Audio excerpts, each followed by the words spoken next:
Welcome back to the channel, everybody. I am Mick Alphanine. We have an interesting article here. We'll get to a little bit of VeChain news later, a little bit XLM related news, Algorand as well. We're going to begin with a little bit of XRP today. This article is very interesting to me, and not for what's obvious. It says here, Greg, a prominent crypto market analyst, recently shared a bold XRP price prediction, presenting the possibility of a 385,464% surge to an ambitious $2,500 XRP price. Now, that's not what's interesting. We'll get there. It says the analyst said he received this revelation from a well-connected banker with ties to major and regional banks, as well as central banks. Now, that's the interesting part. Why? Well, having been around for a little while now as a content creator, I'm going to tell you, once you have a big enough platform and it's respectable, people are going to reach out to you. I don't doubt this. There's someone that Greg actually knows this individual, and that individual gave them this bullish prediction or connected them with an analyst that gave them a bullish prediction. I'll tell you why. Over the years, many people have reached out to myself from the banking industry, from a lot of different industries. All right. And I know I'm not the only one. There's no way. There are probably various individuals contacting a lot of different people. And yes, they have some bullish predictions, but, there's a balance to everything. I will say this. And well, first, before I make a statement, let me say this. There's a lot of people very, very bullish in the industry on not just XRP, but other things as well. Now, what's interesting about that is not only are they bullish, but obviously, even with that information, and I do believe this is legit, it doesn't guarantee anything. It doesn't guarantee anything. What the banking industry wants to move forward. They want to adopt the new technologies. They want to win. They want to expand, especially the medium to small size banks. We know that. But there is still a bit of a battle going on, a bit of a tussle at the top, so to speak. Just because you're in the banking industry and you have money doesn't mean there's not opposition. There definitely is. There's big money that not only wants to make capital off of crypto, but they want to control crypto. That's key there. They want to control crypto. This is why there hasn't been clarity across the board so that XRP can make a run like it's supposed to. Matter of fact, none of the bank coins, don't get me wrong, that first bull run, they did fantastic. They did really well because when we came in, those prices were super low and they did make a run. People made some good money off of those depending on their positions, right? I'll say it like that. Everybody, I don't know what people hold or what they had at the time, but they made a good run from a very, very low price. But that's nothing compared to what can occur. The banking industry knows that. The powers know that. So now there's a tussle, not just about capital. Right. It's a little bit less about capital to them. They have a lot of capital to play with. It's about power. There's a power struggle. Who's going to control this? Make no mistake about it. I mean, as much as people love the idea of decentralization, that's more times than not, that's not reality on Earth. Someone somewhere is going to find a way to control these things. It's just the nature of humanity. Someone somewhere wants control of that. So there's a battle at the top. So who knows when we're going to get that across the board clarity? I think in 2024, 2025. Now, when you unleash the beast, so to speak, you unleash that power, for lack of a better word, of XRP, XLM, Algorand, such like that. I think that people there's a possibility, not a guarantee, possibility. People are going to see something they've never seen before. If people are having fun right now, and this is not, in my humble opinion, this is nothing what's been going on. Good little volatility, things been going up. We made some good gains off of things like Solana, Chainlink. I'm still super bullish on both of them. Quant was doing really well. But these are like the beginning steps towards a real bull run. If Bitcoin gets that ETF, there is going to go insane, folks. It's not just about the capital flooding into Bitcoin. It's not, for me, it's not. It's not. It's about that doorway getting kicked open. It sets a precedent. It opens the floodgates for everybody to play. And there's been a lot of capital on the side for a long time, ready to play. And here's another thing. You got to remember all that cash on the side. I'm speaking all facts, folks. You go look this stuff up. All that cash on the side that big money individuals and some very wise, retail individuals as well have a lot of cash just on the side ready to play. So, I mean, sky's the limit. But yeah, no, so I do believe that there's a lot of entities bullish on it, on XRP. They're hoping for extremely high prices. Yes. I do believe that. And I've had people, like I said, reach out to myself. So I do believe this, that it definitely is possible. Someone reached out to eGreg, probably multiple people. You want to be real about it, from multiple industries that are very reputable. So anyway, so now that we have that, and I would love to see a super high XRP price, but we'll see. I don't have a crystal ball, not financial advice. I'm not a financial advisor. All right. So now, if you like this content, please, we're about to get it. We're going to run through this VeChain information and get to that XLM information, because that's the most dense information. But if you like this type of content here, please smash that like button and join the family over here. Tell everybody to join. Everybody to join. Tell the people in your office to join. Tell the garbage man in the morning. Tell him to join the channel. Smash that subscribe button. We are on the way to 100K subscribers. We're going to continue to work hard. We're going to crawl forward, run forward, whatever we have to do. We're going to work hard to get to 100K subscribers. All right. We're growing together. So subscribe to the channel if you haven't already. So now let's get here to this little bit of VeChain news. So now this article here is titled, "Is VeChain and Hedera HBAR 100% rally setting the stage for something even bigger?" These are two of the absolute best utility coins. I believe in them 100%. You should already know that. VeChain is an absolute powerhouse. There hasn't been even a modicum of it hasn't been truly unleashed of its power. Hedera, same thing. It's another one of those bank coins that's being held back by these regulators, by the government, lack of clarity. When it's unleashed, I think people are going to see something like they've never seen before. You think not? Go look at the Hedera Governing Council. You think that they got in this not to use that technology, let it be at a low price? You think they don't want to make money off these things? And see, that's another thing. People underestimate how much these companies have sat back and watched retail make disgusting gains in the crypto industry. Now, that's with things they can't control. Meme coins, a couple of utility coins did go off and stuff like that, but not as much as like the meme coins just go off at NFTs. Now, they sat back and they thought to themselves, hey, wait a minute, how much more could we make if we had something we can actually partake in and control a little bit, that they could be involved in, participate in, take it how you want. I'm here to make some money. But things like that governing council are one doorway in for the legacy system to make a lot of capital off of crypto, off of the bank coins, utility coins. But it's also where they flood. They can, not a guarantee, but they can flood their capital into it and feel secure, because they have some, even if the security is illusory, they still love that power, that control. These people are very controlling at the top. They love nothing more than power and control. So I'm super bullish on these. So yes, I do believe that in the future, I don't know when, I don't have a crystal ball, I'll say that again, but I do believe these things are going to be major in the future. It says here, amidst a gentle ebb and flow, altcoins like VeChain and Hedera are crafting their own stories. VeT has seen a slight uptick to 1%, while HBAR's dip is almost mirroring that. Both, however, have ridden a wave of over 100% growth since last December. Not a small feat. It's not. It's interesting, but a lot of people, they're not going to pay attention to HBAR. They're not going to pay attention to VeChain. Retail just doesn't like bank coins. It doesn't like utility coins. It's just the way that it is. That's why I have a little bit of a chuckle with anybody who thinks that someone can pump a bank coin. That's not going to happen.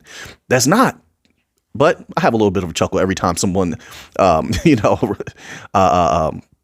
says something akin to that. It says, stirring up the scene, Sentiment's data reveals a surge of hope among crypto fans. My hope has never wavered. My faith does not waver. Nothing wavers with me. That's not the way that it works. I mean, maybe you're not talking about individuals like myself. You know how they say, if the shoe fits, wear it. Well, it doesn't fit me. I don't take a step back. I'm not in doubt of myself. There's no external force. And I think a lot of people need to carry this mentality. You do not let external forces of any kind guide you or shake your mind, not unless it's your parents or someone you trust a lot. I mean, I'm talking about you trust with your life on the line, because our capital affects our lives. So when I think about capital, I think about my life. I don't play with my life. So I'm certain in everything that I'm doing, like whether things go up or down, come hell or high water, I'm certain I'm standing on my square right here. I'm not backing down. So that doesn't apply to me. So I don't need hope. I know what I know. I believe what I believe. I'm walking forward. Whatever comes, we're going to handle it. We're going to play the cards we're dealt, but we're going to play it well. We're going to do things meticulously. Let's keep going. It says, with calls to, quote, buy the dip, unquote, resounding through online platforms. That's another thing. I think a lot of people for a long time have been sitting on a ton of V. I know it for a fact. People are sitting on a ton of VeChain and sitting on a ton. I'm talking about a ton, folks, of Hedera HBAR. This is what I'm talking about. When you talk about these bank coins, people are not. I think a lot of people, they project, right? So let's say they have a few coins, right? So it's going to be, they need an extremely high price to take satisfaction when a bull run begins for these particular types of cryptos.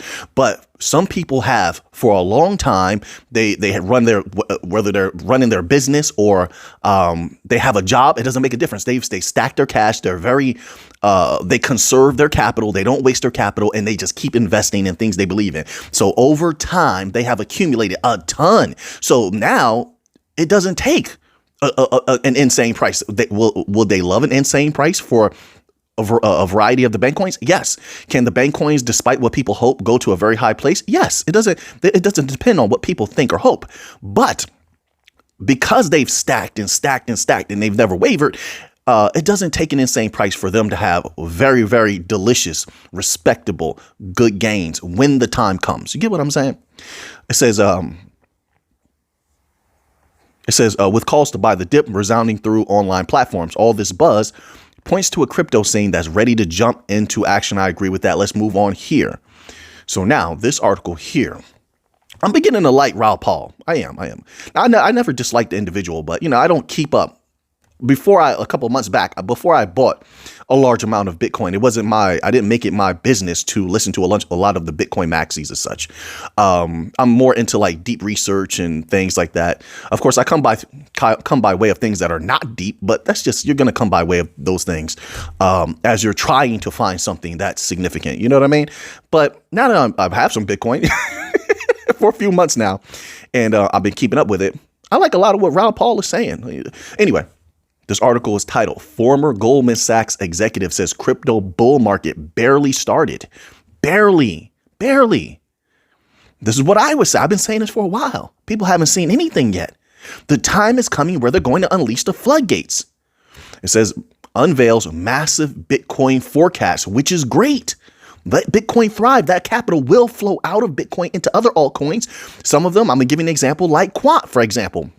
Quant has way less supply than Bitcoin, can go up extremely fast. You think people don't know that? They do, but they're waiting on the right time. I don't know when the right time is. I don't know. I just know. I'm trying to say a lot with saying a little. I know what people have told me, who have certain plans in the crypto industry. But anyway, it says here, former Goldman Sachs executive Raoul Pal believes that the crypto bull market cycle has only just begun despite the large digital asset gains of 2023. I agree with that. It says Pal tells his subscribers that the bull market cycle could last for years. I'll take it. I would love that for that to happen. And I think we'll see if the immediate effect of the ETF, the effect of the ETF is immediate, because look, do your research. I made some posts. I show some documents that say sometimes the effect of an ETF is not immediately felt. But I would love for it to be immediately felt. I would love. And the way BlackRock is talking, they're talking, well, we're going to seed the Bitcoin ETF with millions of dollars. I don't know how that works, all those mechanisms, but it sounds very bullish in my humble opinion. So I would think that even if it's by proxy, they already bought in at a low. They're very strategic. So now whatever else they have to get, it's like just getting the other half of a sandwich. They already have half. That's what I would think. I think that's a sound strategy, but who knows? I'm not a part of BlackRock, But anyway, it says here, and can cause Bitcoin to potentially soar.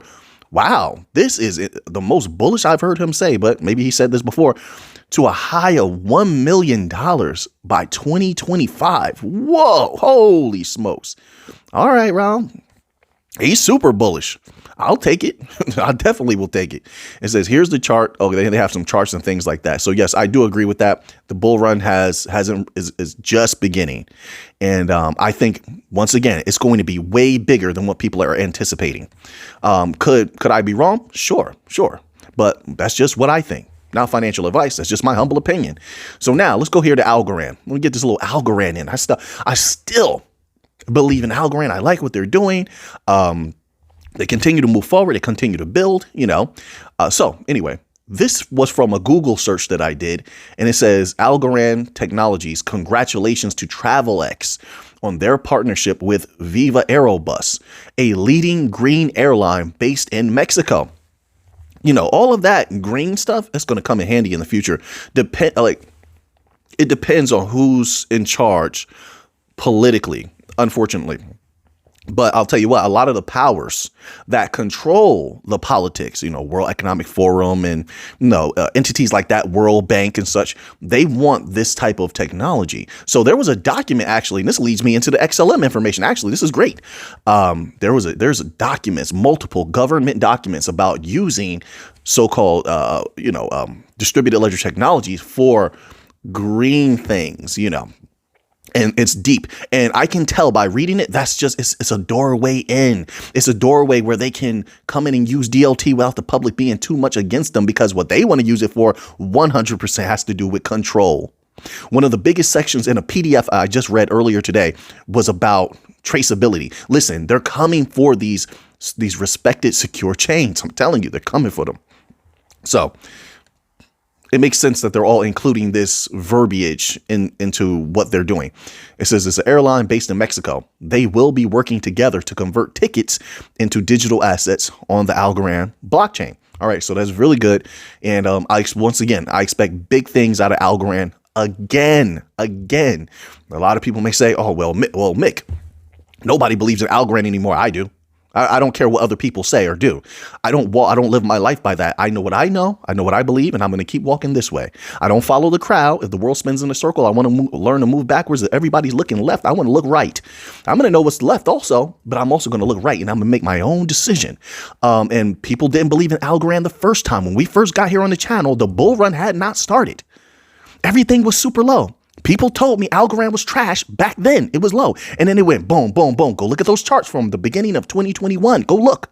Right. So once again, I'm going to think that Algorand can do the same. They're bigger. They're better. They're smarter. They have more connections, more banks included. I mean, yeah, that's how I feel about that. I'm not asking anybody to feel the same at all. I'm not here to convince anybody. I'm just a humble researcher and news reporter. Oh, yeah. Oh, yeah. So now let's end off with this little bit of XLM news here. I'm going to see if I can keep this one a little bit brief, because when I get into these PDFs, it gets deep. Now, I found quite a few PDFs. We'll break those down over the next few days if I get a chance. This is from the Government Accountability Office, right? Oh, man.